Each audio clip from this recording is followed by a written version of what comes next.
అందరికీ నమస్కారం అండి. వివాహం కాక చాలామంది బాధపడుతున్నారు, అమ్మాయిలు కావచ్చు అబ్బాయిలు కావచ్చు. అయితే వివాహ కారకుడు ఎవరంటే కుజుడు. కొంతమందికి కుజదోషాలు ఉన్నాయి అనుకోండి, వివాహం జరగక బాధపడుతున్నారు. కుజదోషం ఉన్న అమ్మాయిలు అబ్బాయిలు మ్యారేజ్ లేట్ అయ్యి బాధపడుతున్నారు.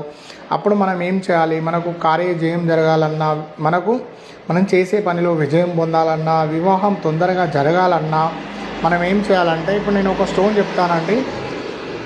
ఇది పగడం స్టోను. ఈ పగడం స్టోను ఆడవాళ్ళు కావచ్చు మగవాళ్ళు కావచ్చు అండి. ఇది మీరు అనామిక వేలికి ధరించండి, మీకు తొందరగా వివాహం జరుగుతుంది. ఎందుకంటే వివాహం జరగడం లేదన్నప్పుడు కుజదోషం కిందికి వెళ్తుంది. కుజదోషం చాలా ఎక్కువ పర్సెంటేజ్ ఉందనుకోండి, వాళ్ళకి లేట్ అవుతుంది. అప్పుడు మనం ఏం చేయాలంటే, ఇది కుజునికి సంబంధించిన స్టోన్ కాబట్టి ఇది పెట్టడం వల్ల మీకు కార్యజయం జరుగుతుంది, మీకు తొందరగా వివాహం జరుగుతుంది. నమ్మకం ఉన్న వాళ్ళు ఫోన్ చేయండి, మేము పంపిస్తాము.